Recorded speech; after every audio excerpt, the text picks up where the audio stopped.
Okay, guys, we are live. It's Friday night. We're going to have a lovely little chat. Keith will be joining us in 10 or 15 minutes. But before that, we have Ivan at Ivan Jennings on Twitter in the house to have a nice little Friday night. Thank Crunchy, it's Friday. I have a beer. You can't really see it, but it's a nice little beer in a Liverpool glass. And Ivan's on the old Guinness trick. So hit the like, hit the share, give us a sub, show us you care. Do you like that one? Ivan, how are you? Good, man. How are you? I'm looking forward to tomorrow lunchtime. I know we don't particularly like traditional half No. 12 kickoffs. Traditionally, we don't like them, but I'm looking forward to this. We've got Chelsea, Liverpool, both in sort of similar predicaments. Although Chelsea are doing a Brewster's Millions fucking #3 movie coming out. They're just behind bleeding everything. That's what reminds me of. It's Bowley's Brewster's Millions. Remember that movie where you had to spend 300 million in something like 48 hours? That's like Chelsea or Brewster's Millions, basically. But I think in the long run that will end in tears. And I'm hoping tomorrow Potter's magic goes out the window. The Reds can come thundering back and get a win. So I think it's a big game for both clubs, Ivan. It's a massive game. For Liverpool, obviously, that's all I'm really worried about. But what do you think tomorrow? I mean, 12:30, Anfield should be packed. I'm not too worried about the 12:30 because it's not like we obviously had the FA Cup during the week, but it's not like we were playing Thursday night, you know. It was Tuesday, wasn't it? And he made so many changes as well that I think he's got a fresh set of players who didn't play, and he's got a bunch of younger players who played really, really, really well. So it's your optimum kind of thing as a coach to choose from. So I think his biggest problem is who do I play, you know, because he's got so many options. But to me, and we were saying before, this is our 19th game. There's 18 games left, including tomorrow. So much to play for. Halfway. I think we got to start tomorrow. We hate this cliche, you know, start fresh. The season starts tomorrow and all this bullshit. We had a good midweek. To be fair, we've had a few bad midweeks. We've had a few bad results. We've had a few bad performances more than the results. But the performance was decent midweek. The result was a good result, obviously. I know it was Wolves with FA Cup, but you have to take all the positives out of that. Young Bjaticic in midfield. I mean, it was brilliant. Elliott looked like he was back to some sort of his best. The defence for me, I mean, Gomez and Kanate actually worked. No silly mistakes. Weren't doing anything stupid. You know what I mean? I think the solidity was back now. Chelsea be a different kettle of fish tomorrow. I couldn't even give you a starting 11 for Chelsea. I don't know what the fuck. You could sign someone fucking tonight. Who knows? I mean, Mudryk is even available to play the Ukrainian Shakhtar guy for 80-something million or something like that. But it's going to be crazy. But I'm just concentrating basically on Liverpool. But I do expect a tough game tomorrow, Ivan. I do expect we're different. I mean, the quality. They have quality, but I don't think they have. I don't think they have a plan. Just the way they're going after players, like it talks to the owner, just going out throwing at money at players. Your man Casido was linked with them today as well. Crazy. It's all over the shop. And what I find funny is that they've gone for Graham Potter, who's like a bargain basement, potential, and then they're throwing mad money at players. You kind of think they'd go for a bigger coach to go with that. Eddie Howe at Newcastle, something like that. Sort of exactly. Setup. Yeah. You know what I mean? Similar. But tomorrow, like we've had a great week. If I'm being super critical, and we said it last week, I know we scored a worldy goal, but we're not scoring the kind of goals that we normally score. So whilst we've sorted out the defence, and I think we were fairly rock solid, and we looked like we sorted out midfield. I thought we were brilliant, and the pressing was great. We're not scoring goals. We're not scoring goals, and we're not creating chances. We hadn't. Yeah, that's exactly the XG. The chance ratio is not what it was at the start. Remember, at the start of the season, we were giving out. They were making too many bleeding chances. Yeah. But I think it works either way, Ivan. I think the reason the defence is solidified in a way on the midfield, it's dried up you know what I mean? I think it will come good. I think we'll go attacking tomorrow. I mean, Nunes looks like he could be back. I think Nunes comes back in. Which would be a big plus tomorrow. Yeah, I think Nunes comes back in, and I think like Salah was playing, looked like he was playing the 9 during the week. There's something not right with Salah, and I'm not sure if it's just a general kind of the team isn't great, and he's just feeling that as well. But he's not where you looked at the likes of Elliott and Gapco and Bakitic and Thiago. They were doing a lot of pressing. Salah looks like he's given up after a couple of seconds, where he was one of the ones like Mane where he would just run and run and run. He's not as committed as he used to be, or he doesn't look as committed as he used to be. And I think that's kind of a little bit worrying for me. But I think it looks like we've adjusted two areas of the pitch. I think bringing Núñez back in tomorrow is going to cause them all sorts of problems, and hopefully that will free up probably Gakpo on one side and Salah on the other to get some goals. Ricky, Keith's in the house. Sorry, Keith. How's it going, guys? Sorry, I'm late. We're only on for 5-6 minutes. Obviously the big one tomorrow. I'd like to get your thoughts on the Chelsea game at lunchtime at Anfield. It's a big game for both clubs, Keith. We're only really worried about us, I know, but it's a big game for Chelsea too, because they're a bit indifferent. They're Brewster's millions. They're buying fucking everybody. What you make tomorrow? Tough game anyway. Tough game. I think it's probably potentially more of a free shot for Chelsea, to be honest with you. Probably a bit more pressure on us than there is on Chelsea. I think he's going to be given the time. There's no way they're making this amount of signings unless he's going to be given the amount of time to bed these players in. I think he's probably been given some reassurances in terms of, listen, we know it's building, they're giving them the money, and then they'll see how it goes. So I don't know. It's hard to know. They've had so many new players coming in. They've got so many injuries. That's a massive unknown in terms of what way they're going to play. I think they're probably quite conservative, if I'm being honest, and try and approach it more in a strategic type way as opposed to going at it. But I think it's, to be honest with you, I think it's probably more about how we approach the game than they approach the game tomorrow. To be honest with you, if we approach the game with the right attitude, and it's been a while. It feels like it's been a while since we've played at Anfield. In a league match. So I'm hoping, even though it's an early kickoff, I'm hoping it's raucous, and hope it's rocking, and and it gives us enough. It usually is though, Chelsea, isn't it? The Southerners against Liverpool. It's usually like a London team. Sometimes 12 stars can be a real nullifier for games like this. It's an absolutely poxy time for a game of football, to be honest with you, particularly a game of that size. And like, nobody would have known when these fixtures were announced that it was going to be a battle for 8th place. For fuck's sake. Unbelievable. But as you said, we're only halfway through the season, Keith. I still think they're in they're absolutely going to be a transition side, at the moment in terms of where they're going. I fully expect them starting next season to be a very strong side, to be honest with you, the way they're going at the moment. They're going to have two sides. They're going to be like City in terms of having two teams out there, and two good sides, and they're buying well, and they're buying pedigree, and they're buying talent, and they're buying players for the future, 8.5-year contracts all over the shop. That's FFP. I know it is. Joke. So listen, I think to be honest with you, I think we kind of need to almost forget about. We can't forget about them from a tactical perspective, but in terms of how we approach the game and in terms of personnel we put out on the pitch, I think we need to be very careful in terms of what we do tomorrow. And I think it will be an absolute, I don't know where you've gone with this, lads, apologies again for being late, but I think it will be an absolute mistake to go back to the old guards tomorrow. I think it's going to have to be a mixture of both. No. I think we haven't even gone that far. But that's what I'm going to ask you. I won't shoot me shot then too early. No, we're going to ask you. But I mean, the midfield midweek, I mean, you Keita, you Bjaticic, can't pronounce his name right here, the young lad Bjaticic, and you had Thiago. And it was a lone Thiago player. And that young lad, I talked to Ivan earlier about, he's a proper player, this fella. Young. He's only 18. He's only 18 in October. If he keeps his head on his shoulders and just keeps going, this could be one of these top, really, I'm talking top. And Keita, look back, I mean, we all know. I mean, Keita, I just said to Ivan, I think he has to start tomorrow. I mean, he's back fit. He played very well. He needs a run of games if he can stay fucking fit. Yeah. The question is, only concern, and I agree with you. You play him tomorrow? I agree with you. My only concern is Keita has played fuck all games, and he played the full 90, I think, didn't he? Near enough he did. Yeah. And Bajcetic was cramping up right at the end of the match, and he looked shocked, to be honest with you.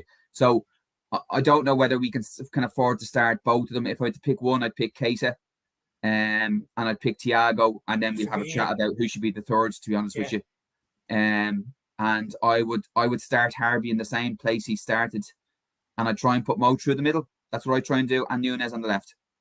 You'd leave your man Gakpo on the bench, obviously. I would, yeah, and I'd bring him on as an impact. I'd bring him on. Yeah. So the back four will have to be the back four anyway. I mean, you're going to have Robertson, listen, Trent, you can't. Gomez.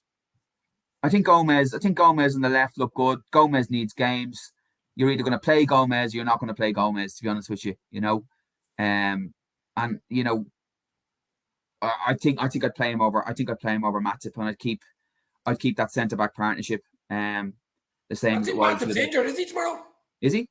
I didn't see he was back. I didn't anyway. see that. No, I didn't see that. I didn't see if he was injured now or not. And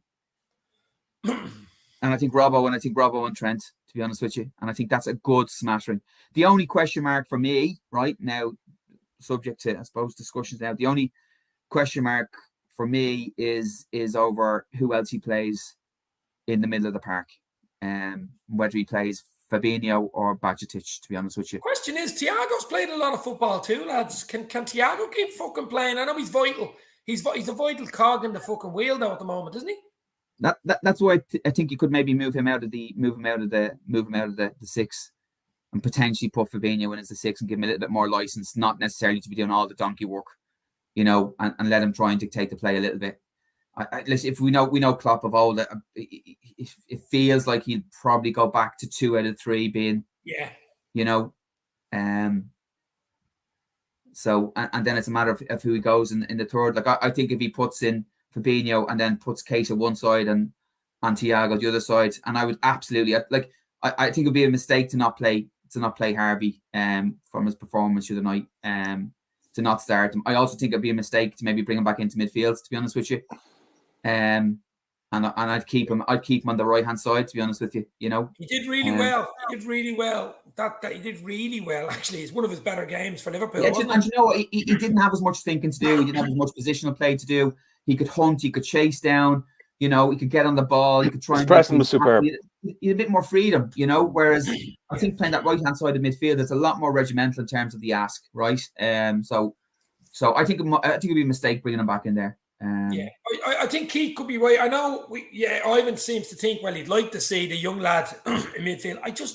That'd be a big shout, I think, for the game. It is, and I think like Keith called it out there. Like, you know, I know Klopp's sitting at home going, Hendo's fit, Fabinho's fit, Keita played really well. There's me 3. I don't really care. Like Bajcetic is only a kid.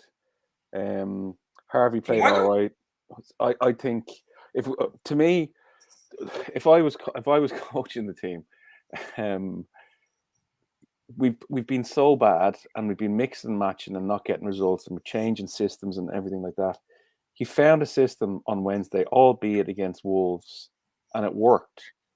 It worked defensively and it worked in midfield.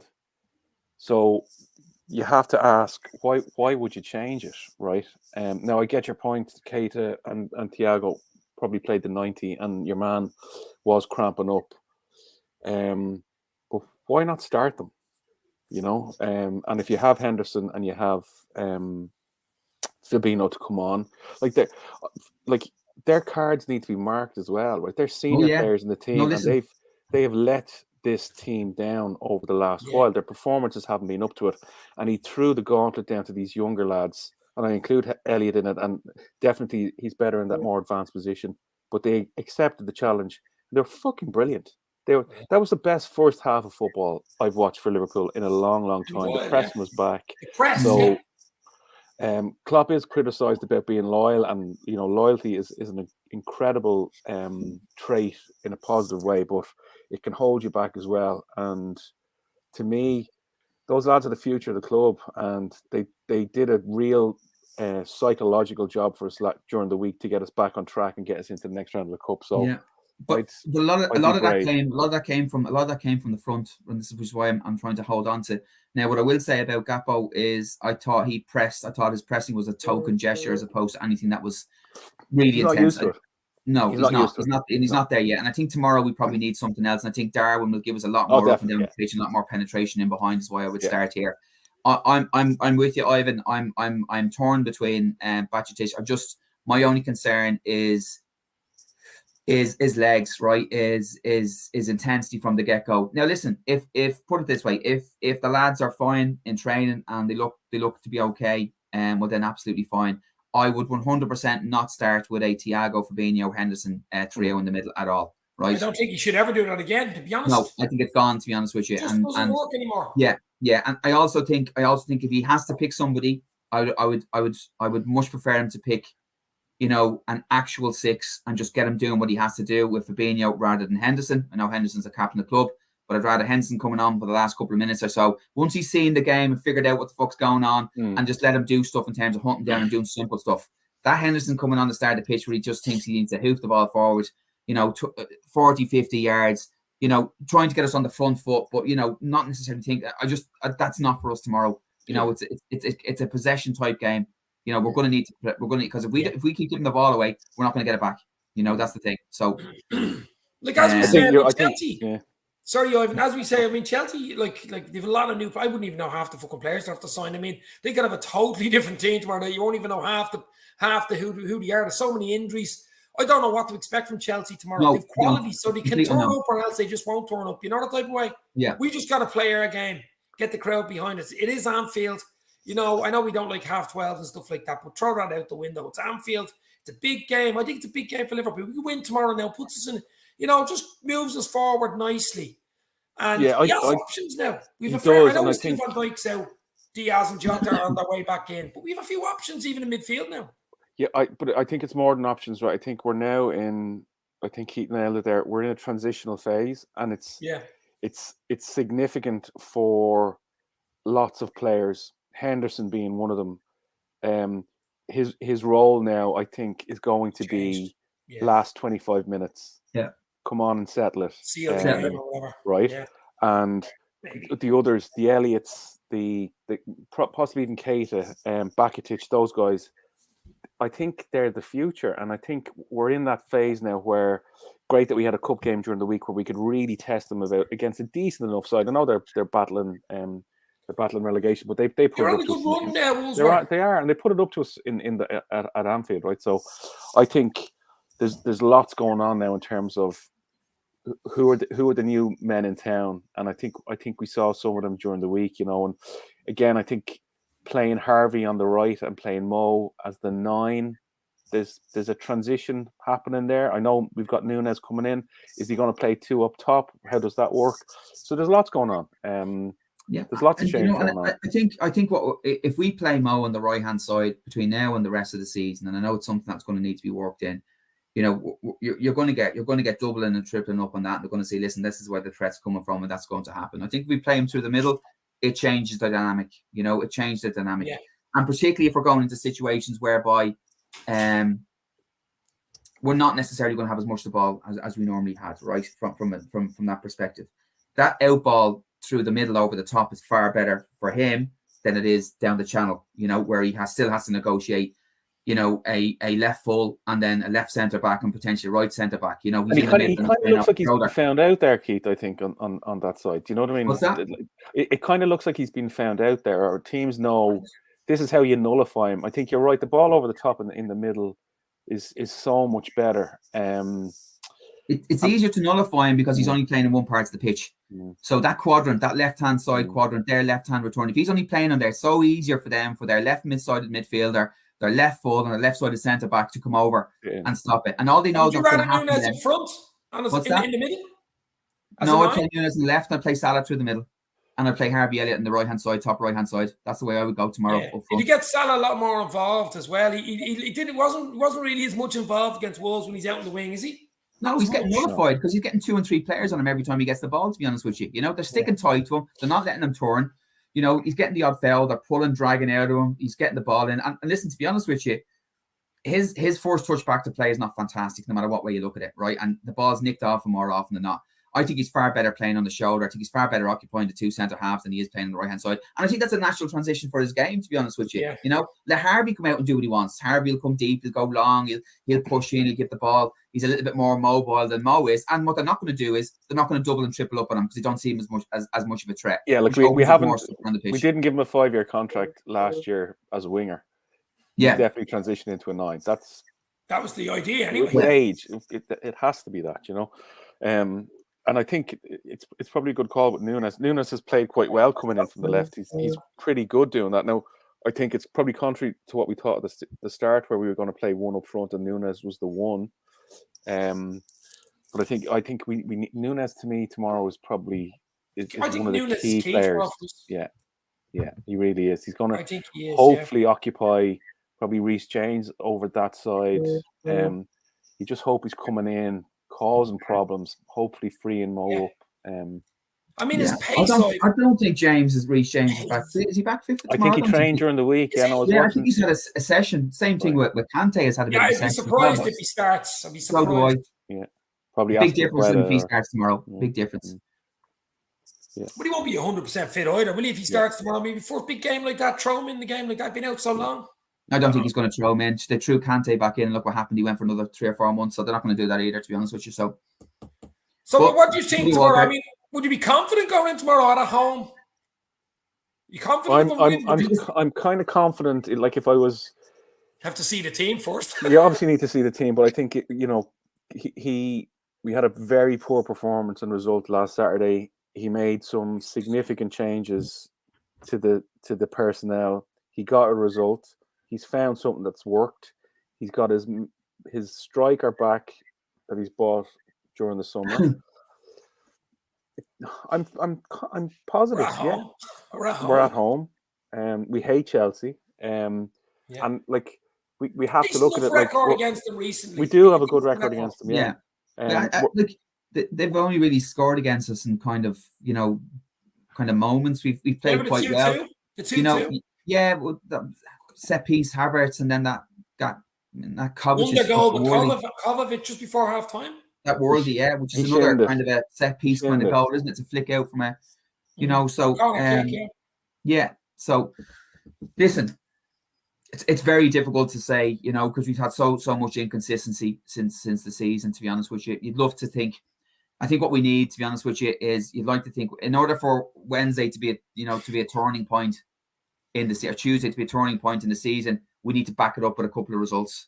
Yeah. You know what? And we've got a lot of away games coming up, and we've been absolutely fucking poxy away all season, to be honest with you. So I think it's really, really, really important we get a very positive result tomorrow, to be honest with you. Yeah. We're coming into. I'd love them to be brave with the selection. I'd love us to go maybe 1 or 2 up and 25 minutes to go, just lock it down. Bring on the extra defender, bring Henderson on, take one of the strikers off, and just see the game out. Just a boring last 25 minutes and slow it right down. You take a 1-0 right now, wouldn't you? Battling 1-0, you fucking take your hand off a 1-0. Yeah. I more want to see us. I more want us to see us see the game out, get the goal, and just control the game. Just see the game out. Just stop it, slow it down. If we get a second goal, if they're pushing on, great. But we need to I think he has to make a statement. Yeah, I think he needs to support his resolve. Like obviously, after the Brighton match, a lot of stuff came out in terms of loyalty, and he's really kind of shaking it up for that match. And like realistically, it's probably it's the Champions League is the Champions League, but we don't look like we're in the form to win that. That's not to say we couldn't go on a bit of a run, but we don't look like at the moment being the form to that. We're not going to win the league. We're out of the Carabao. It's the best chance we have at silverware, I would say, to be honest with you, looking around the place. And in fairness to him, he backed up his resolve following the Brighton with the press conference, and he put a few lads in, So I think it would be a massive mistake to go roll back from that, to be honest with you. So he has to start one or both of Harvey and Bajcetic, I think, to maintain that and say, listen, lads. And it sends a message loud and clear to the rest of the squad that I will make these hard decisions, and if it's not working, lads, and we'll shake hands and we'll move on. So, and I think the other thing on top of that, I just hope to God he doesn't revert back to type and go, I'm kind of doing it, and I'll bring Elliot on. I'll put Elliot in the right hand side. Elliot definitely starts. That's my only concern. He starts. I don't think he will. And I think on top of that whole kind of message is, I thought the interview was either during the week or last week where he was asked about the owners coming in. Yeah, he was very explicit that he's going to be there. Yeah, and he was very explicit that some of those players won't be there. Right. Yeah. So I think that was a real. Lads, that's where the loyalty thing came in. When you were asking about loyalty, he goes, "I am loyal, but I'm also, I know when it's time to go." Basically, there is players. Kate is on his 6 months left. 6 months left. Yeah. Now listen, we should probably be using. I think if Casey keeps going the way he's going, like he almost looks like he's playing himself in for into the shop window, for a good contract somewhere else. Which, to be honest with you, if we utilize it, I'm absolutely fine with it. I've no issue with it whatsoever. To be honest with you, it'd be really interesting to see if he goes the rest of the season, top performance, and doesn't break down. That would be very interesting to see. I think people are being quite unfair to him. Like, it's not his fault necessarily if he gets injured all the time. And he has been injured, right? And we spent a lot of money on him. But when he's been fit and when he's been playing, and I hope the fact that he hasn't been playing when he's been fit hasn't been something that he's done behind the scenes, or he hasn't shown up for training, or hasn't put it in. But when he has played, he's been really, really good. He just hasn't played enough. And he's been unlucky, but then again, he gets injured playing Monopoly, for fuck's sake. Let's be really so injury prone. It's just ridiculous. There's injuries, right? And then there's playing through niggles, and then there's injuries, and so I felt something there and gone for 4 weeks. I felt something there, and so listen, he could have been really, really unlucky, I suppose, to be honest with you. But it just like he seems to be putting in performances now that that we haven't seen. And we've only seen in kind of flashes, to be honest with you. And to your point, like, I don't care if he does that and we sell him. Really don't care. Or if he walks on a free and we get top 4. Fucking brilliant. Yeah. It goes out on a high. Goes out on a fucking high. Yeah. I mean, he was big money signing. He was, 52 million or something at the time. That was a few years ago. I remember, listen, when he was coming in, I went out and bought the grey jersey with his name on the back. Yeah, I looked into him. He was the missing link, wasn't he? He was going to be the quality. Yeah. What's he? He's a million a match at the moment. Is what we're paying, isn't it? Nah. He's 80 odd million in with fee and wages, and he's played 80 odd games. Is that it? Yeah. I want $1 million performance tomorrow, baby. That's what I want against Chelsea. I think Harvey Elliott starts. I think that's an absolute. Yeah. It's whether he starts that young lad. I just don't. I think he's probably watching this now, Klopp, but I think he'll just pull back. Won't start him. As you say, I think he'll go Keita. I think Keita has to start. Thiago and probably Fabinho. That'd be a midfield three. He'll go Elliott. He'll go Nunes. He'll go Salah. He'll go fucking Gomez. He'll go Trent, Robbo, and Kanate, and Alisson will come back in. Likewise, what he could do as well, he could put Gakpo on the left hand side and have Nunes on the bench as well, and not necessarily start. And that's another option as well. So I think he's going to bring Nunes straight back in. I'd love to see it, to be honest with you. I think Captain Chaos needs to start, but we'll wait and see. And I also think Captain Chaos, I'd love him to start Thiago, Keita, and Bajcetic. Yeah, I think it'd be great. And listen, if he cramps up or it's not working, the kid deserved the chance. Bring Fabinho on then. He might. It's going to be interesting tomorrow. About 11:30, about quarter past. Seem to be getting this fucking. Keith might get the team news tonight at fucking 12 o'clock. Yeah, I might get it. I'm just looking at Jose's post there. If ever there was a player I want to make it, it's fucking Fidel O'Rourke. Well, I want to know what Fidel O'Rourke. It's just the best his middle name is. Oh, just please make it. Peter O'Rourke. Yeah. Hell. His dad is Cuban, is he? I have no idea. I don't care. I hope the fuck he makes it. He makes it. That's a name that needs to go places.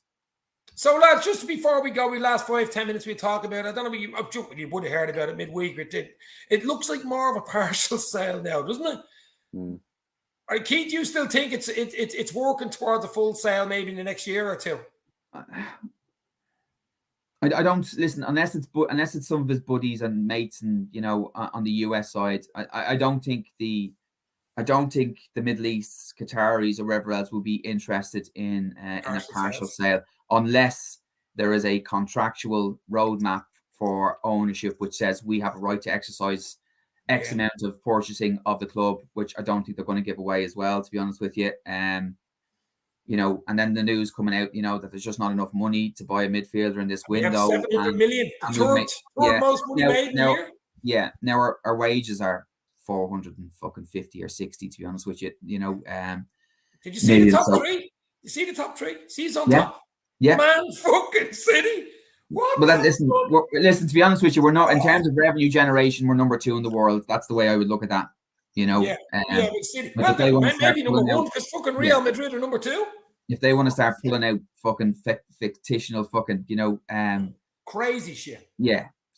kind of companies out of their arse that are going to give them. That's what you're up against, lads. Yeah. This is the thing why I can understand the FSG hours now. You know my stance on FSG. I think they've been very good for the club, but they've missed a few opportunities. Of course, you can't get perfect owners. Obviously, they seem to think these Middle Eastern guys, billionaires, trillionaires, when they come in, they're perfect owners. They're not perfect owners. These have been with us, 12 years, 11 years? Mm-hmm. They've done a few things wrong. That's a long time. Some marriages don't last fucking 12 years, and they've done okay. They've done the dirty odd night at the disco. But they've done phenomenally. They've done phenomenally. Good. Yeah. They've invested in the infrastructure, right, which is the assets. Look at United. And that improves the valuation of the club. I think they've got lucky in some regards. I think we were lucky, maybe not lucky, but we certainly got in Klopp at the right time, and that was some luck, right? And I think after that, then I think the sales of Coutinho at the right time allowed us to go and buy players, which is really lucky as well. There's been a little bit of luck on the playing side. We've bought well, we've done well, but listen, they set that up for us, to be honest with you. And we look at the stadium we have, we look at the training facilities we have, you look at terms of the revenue generation, the commercial side of the game, which is hugely important. You cannot knock them for that. You cannot knock them for that whatsoever. Well, they're getting fucking knocked all over the place at the moment. However, they need to put their hand in their fucking pocket. It's as simple as that. And turn around now at this stage saying you don't have the money now at the moment, where everybody else is flouting the rules. So do you know what? Fucking flout the fucking rules, or even flout the rules a little bit and get a player in, right? Just to give us what we need to do to get us back up to that. But we have not at any stage strengthened from a position of success. And that to me is the biggest thing, that says this may not be for them. We have not doubled down when we should have doubled down, after league success, after Champions League success, and we've kind of again, we're all right. We don't necessarily have to do that. And you know what? And to a degree, Klopp is maybe complicit in that in terms of his loyalty as well, So, I think it's been almost perfect. Almost perfect, yeah. Almost perfect. And you think, and I think Keith, you're spot on with the look, but like in every aspect of look, every aspect of life, look plays a massive part. And we, in fairness, you make your own as well. Sometimes we do, but we've had the timing has been perfect on lots of different fronts. And you think of certain games and getting Klopp in at a particular time, and we've had a lot of luck. Things have aligned for us, but on the flip side, right, when things haven't gone our way, we haven't invested the necessary resources to be able to paddle our way through the shite. Yeah, no, and we've got to put up with it for a season or so. We look at the back around centre half. You look at the debacle now around the middle of the park. Yeah. Certain areas we haven't invested, where everyone's been calling out saying we need to fucking invest in these areas, lads. We can see problems, and it hasn't been done. I do remember losing the Champions League final and coming into work on the Monday morning, and we just signed Fabinho. Yeah. So there were definitely positives in that. I just think now, in fairness, they've kind of gone. We've played this cagey game. It's high risk football and it's high risk business, and we need a lot of luck. And look at Chelsea, and look at Man City, and look at Newcastle. They're removing lots of risk and throwing shed loads of money at it. And the two business plans, they just don't. There's no competition. It's like, will I take my chances here and try and get a really good coach, and hopefully he'll pick a good player and he turn him into a superstar? These guys just go, we've got a top fucking coach, and he's going to buy the best players. And there's a level of certainty there that other business plan just doesn't. There's no competition. They're basically buying bags of fucking gems instead of bags of coal, and putting their hands in and picking out a gem and a bag of coal. The odds, and I don't think we've been doing it for years. We shouldn't be critical of that, and it's hard to say that as a Liverpool fan, because I love the other model where you have to, where you're the underdog and you try and turn people into better people and all that kind of stuff. But the game at the top now is the other business plan. It's, you've got loads of money, you've got great coaches. How do you work in that world? And sadly, that's the world that we need to be in, because that's where the top clubs are. Simple as that. And that's listen, to be a bitter pill to swallow. But and I don't think we necessarily need to do all of that, to be honest with you. What we're doing at the moment is we're not even meeting them halfway. We're not even meeting them at a quarter of the way. We're like literally not investing. We're not doing anything. We're not spending any money in the areas we need to spend money in, So I don't want us to be in a situation where we're like Chelsea, spending $500 million on fucking players and creating this absolute, I don't know how he's going to make that work. We were saying that before you came on. Like, we don't think Klopp, and I'm sure you're the same, Keith. I think Chelsea's a mistake. Klopp's not going to be going out buying 10 players at 60, 78. He's just not. Yeah. He likes that. The loyalty, I think, will come through, and he'll go after the players that he wants. He doesn't want to have 30 fucking superstars in the team. And the other thing as well is that when you look at City, right? I'm looking at City now at the moment, kind of going, and looking at them even the tail end of last season. They're about to hit a bubble where they're going to have a season or two where they're rebuilding. And at the point where you're looking at that, and everyone else can fucking see it, I don't know why we can't see it. We should be doubling down to have ourselves ready to jump on those coattails and be that team that steps in when they need to go refresh. They've got De Bruyne who's going to fall off. They've got a lot of players who are falling off. There's no guarantee they're going to be able to replace those guys, get the same level of commitment. There's no guarantee, Pep is going to stick around, to be honest with you. I say he got a pain in his bollocks getting booed off at half-time last night. So, Haaland, and we're not ready. We've dropped down a level whereby we're not ready to step into that breach. And I think that's a huge mistake. And I think it's poor planning, so. Yeah, well, look, I don't think we're going to do that. What, we got 10, 11 days left in the window? I'd be very surprised if that happens in the window. Never say never, but obviously the summer's huge. Still talking about Bellingham, still talking about what your man Matthias Nunes off Wolves. Can you imagine? Mason Mount. Can you imagine? Yeah. What? Can you imagine if we don't get Bellingham in the summer? Can you imagine we don't buy anyone and we don't? I'm going on holiday for a week. I'm off Twitter. I'm off Twitter. Fuck that. I'm never going near it again. No, I think wasteland. Look at nuclear wasteland. You just like be walking and going, oh shit, fuck. Yeah. There's no way we're not going to sign Bellingham. It's just everything seems to be everything points to it. I think the only other team that could take him is Madrid. I don't think he's going to any other English team. There's not a chance we're not going to sign him. He wants to come back to England.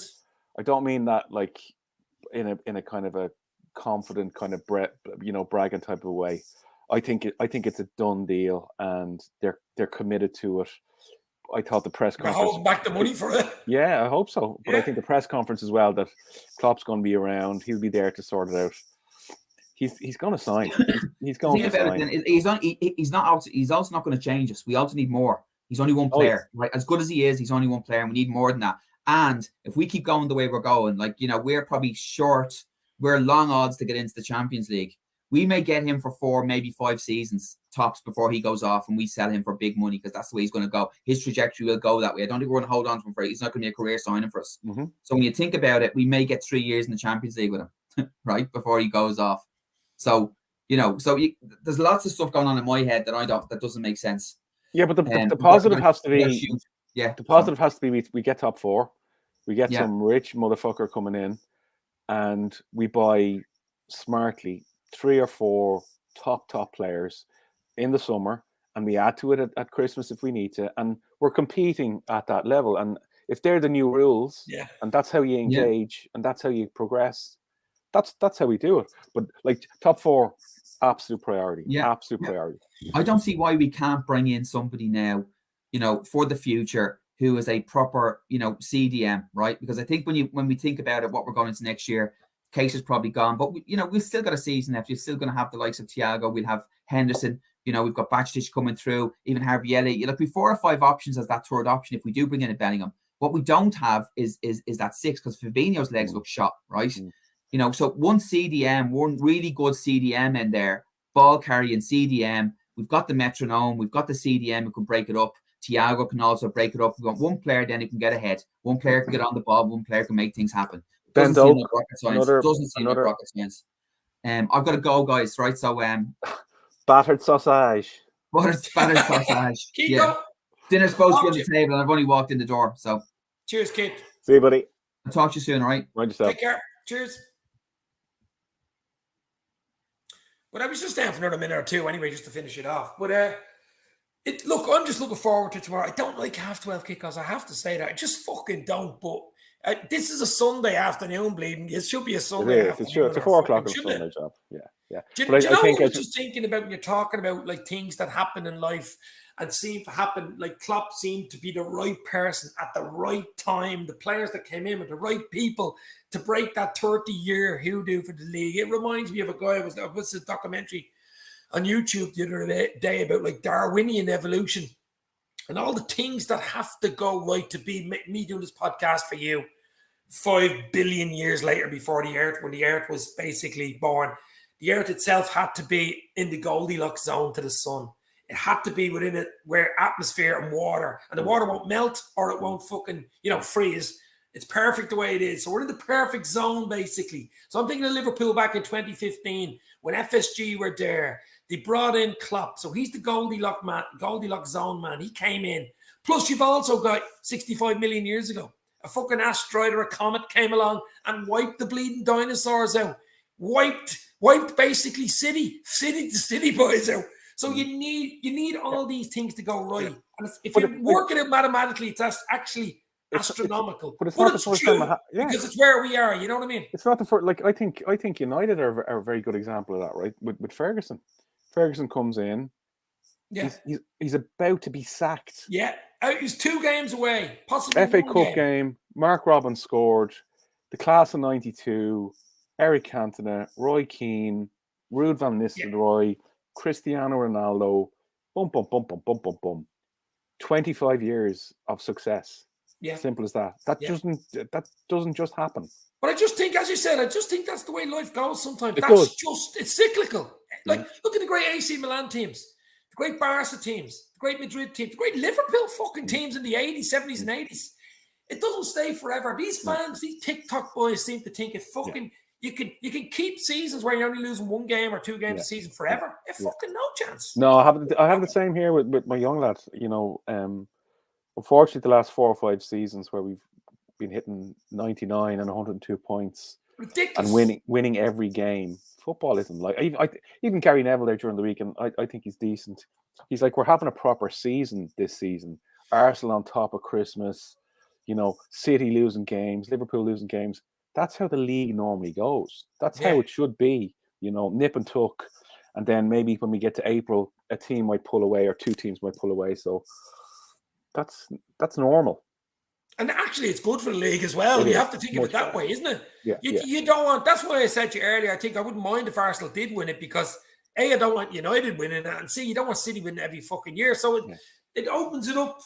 Okay, it'll push Arsenal up back, say up to where levels where we were, but it is good for the league as a whole. You know what I mean? It is good, and you've the likes of Spurs spend the money. Yeah, you've a lot of Brighton and Brentford doing. I think Newcastle in there. I actually think Newcastle are great in that they haven't actually spent a whole lot of money since the owners came in. They've spent. They've they've done it. They've done it slowly. See, there is money there. They can relax. It's a long-term project, by the way. But I think they don't need to do it in 2 or 3 years. They can do it. But the way they're playing, Dave, they're playing really, really well now under Eddie Howe, in 3rd in the league, and they haven't spent a whole lot of money. He's in a great position now where he doesn't have to spend lots. He just tweaks 2 players maybe at this window, 2 players next, and just keep building. Like, they've got incredible momentum without even spending a whole lot of money. I seen that today. The Spirit of Shankly group complained about the reduced allocation for Liverpool at Madrid. Did you see that ridiculous amount of bleeding tickets Liverpool are getting? How many? Fucking ridiculous. It always seems to happen fucking Liverpool, doesn't it? Well, how many? English teams, full stop, I suppose. How many are we getting? Don't get the allocation, you know what I mean? But how many are we getting? I think it's fucking 3,000 or something. Sure, fucking the Bernabeu. How many does that hold? 80, 90,000? 95,000. 3,500. That'll be good. The night before Paddy's Day, is it 15th of March? Yeah. The Ides of March. Wow. That'd be decent. So, listen, we leave it now in a minute. We're really 45 minutes in here, believe it or not. Prediction? I'm gonna just watch it at home tomorrow and relax and indulge. Probably doing an instant match reaction straight after, and hopefully I'm in a good humor. I'm gonna go 2-1 to the Reds. Actually, I'm quite positive if he picks the right team, especially if he picks the right midfield. If he does pick that midfield, as we said earlier, Thiago Hendo, I think it's going to be a bleeding struggle. It's going to be a horrible game to watch. You might get the draw of it, but I don't think you'd be able to win with that 3. No. 1-0. Be brave. 1-0. Yeah, he was brave against Wolves, to be fair. I think he was forced into being brave because he had to do something, Ivan. He literally had to stick or twist there. What are you going to do? Play the same fucking team That's again? sometimes the best place to be, back to the it wall. makes you do things unorthodox, you know what I mean? We won't ever see any manager Up for 10 years of club. Yeah. Well, I mean, it's like jobs. I'm in my job 20 years. My boss was in his job 53 years.